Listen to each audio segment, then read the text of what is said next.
paruk si ho hotel to tu ni turin iso pakwa ta tung sa ka ko so ro paruk ka zo si kwa lo pia la no panai nang le na thian te thu diang ngai lo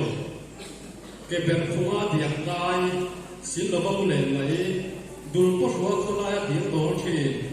dai de be tha se thu in si ti ra tan lam ti na thei ta lai ki ngulun nilu ai tham ta la la thei ma lai lu te pha ta bol thei ta kan ya mi cha ko lo har sa zo ka tan pui pe ta pati thi thiam le ro bol thiam ta ani le kha zin lai hian thiam thei te soi tu ra ni lo wa zir pe lo ta kha la kan tiang hi ani ma zo ka le kha siang le che pe ta kan ya atum ru le thorim na hi a lo ni na thulu po ani o me zir na lam le kha zir a tui na pui mo na a he chianga long ling takin rim takin azir thei kum sa za ko so sai pangla class 1 azir tana ke ti hu lai hian sikul chu zir tir tu pakhat ina en kol mai thina chung kwa chak ka zir na kal pui a lo har sa kum sa za ko so sai par ka pol thum hi cham phaya kanin kum sa za ko so sai pasari le sai ko chungin ko bu wi bil school la class 4 akama class 6 thing azir le a kum sa za ko so ri ta class 7 chu St John High School ko si pa kan lein sa za ko so ri pa ma ta sa ha za ko so ri pa ri thing ko si ko le sa ka chun so min bi a so ne mi thok rim te ta ra kong aloin hom thin hian a tui na le ani cha be thin se ti tu ta tho na rim cha ta aloin honga heti lai deficit school se medium school zone se ya headmaster ka sa be turin ti so pakwa thakwa sa za ko so ri pa ri ta thok tan ta ani kum sa mi patuma sarkar green line ka pen medium school zone se ani ta ani tui tak le thade mai ta ka lo tho na sikul chu kum thum all service nei to in a chuak sang kun alo mai to ani sikul en kol da zirna kal ti da na a thu ka le so tan ken tak se ni na takina kal pi ma se na ama po hian period ho tum lo in subject na lai na thina ni ram kum khu pa na trang kai ta english note te english grammar se na pu te a bo sa ya theng hi sikula subject pakhat angin dan ka pui he ani discipline na ken ko khat le punctuality na koi mo na hi fit five ka sikul la bon he na po ni an nge ya sikula lai ngai lo wa a thing ma pol ani si a thin fai na le thiam him na ngai koi mo a bol ro anu koi na mai a char mai thi kholai tum thing ki fai thi na no pa ke fai na le thiam him na an lu sa pui ani ber no pang career thui tak a thi puya talent han te ko sein no pang thei na le chen kan na lam a hai chuak thiam te sikul a bong fel fai no pang in thuan o ya sikul kal luam an ti thi hei pa ka bu luam tu sikul no pang tang an pi khel lawang social activity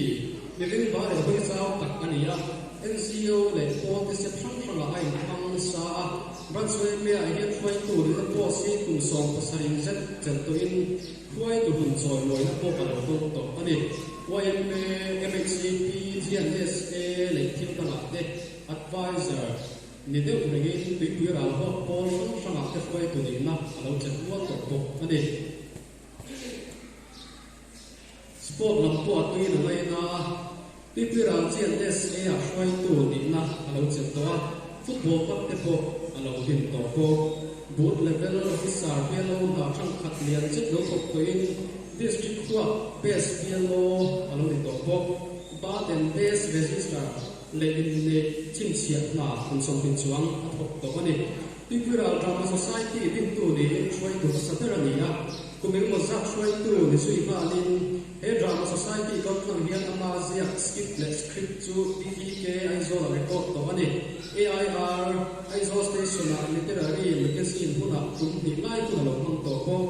no pang pon to la school te ne lo record to ko ani literature lama so tu literature a tui na ri le a sun tam tak min hui te hi amoi zir chian tham mau ma a ri ru ro ring tu a thin lunga thu le lo te chu lung koi ta kin a pho liam a pho lung thiama a thu le ra te hi lung ti le kho har de thin lung khoi le lung koi tak tak te an ni long mizola story lai lung tak te po sia kin English translation po khoi ko la ram kuma ti chua ho ti to in ngai ko pa lo lom te article lo zak siak to in magazine le chan chin bo ta ti chua ani ko wa Brunswick pe le college magazine chan chin bo te editor alo ni to thina recitation lam thing tu le moi tak tak min ri to thi ani English sa chon ruan lo toy lo ta ka ni lai ni so trong a thiama a tu lu ka ni so trong kan ti ka ngai ko ko en thi ma ni trong han ti le ti pa so ka tu sia he chianga ni tin school ka ko khan le kun ko ba nga te chan chin tu le magazine le media lam thing ni so trong han ti le hum pa ka tu sia a so ko thi la lam lung le ve thi ka thu le la la tui về tầm phong chuan ta po som na chuang a thua to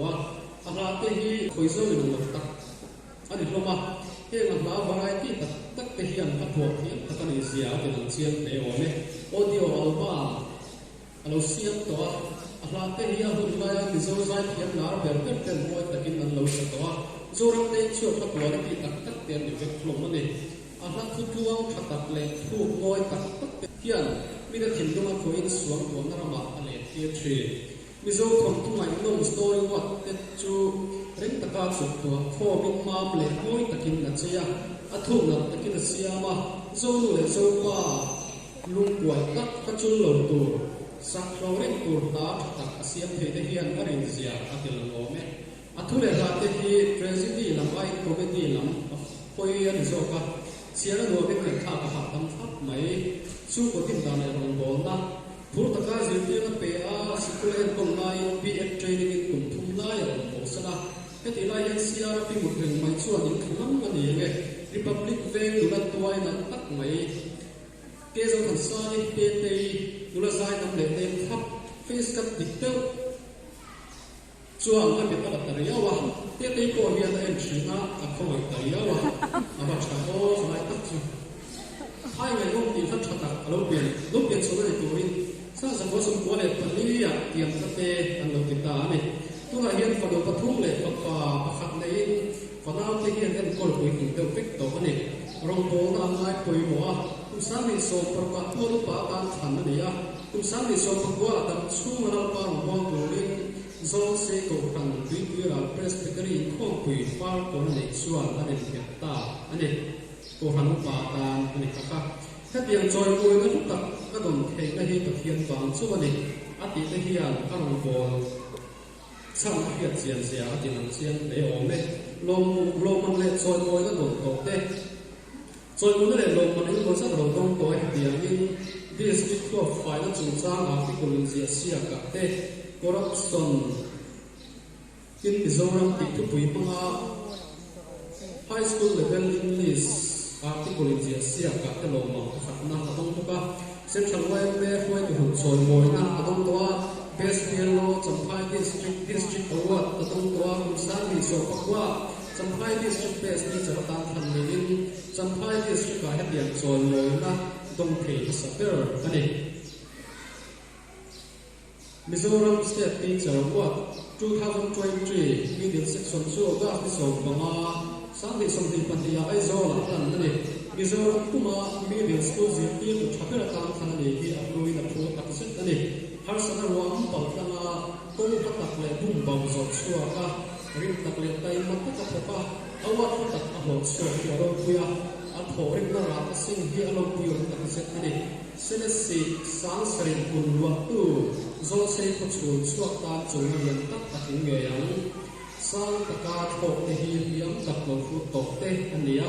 har sana pia ho in lo chu an tan da in lo chi ka ka pu ya lo rin le chan chin in tak lai ka na chia bok ani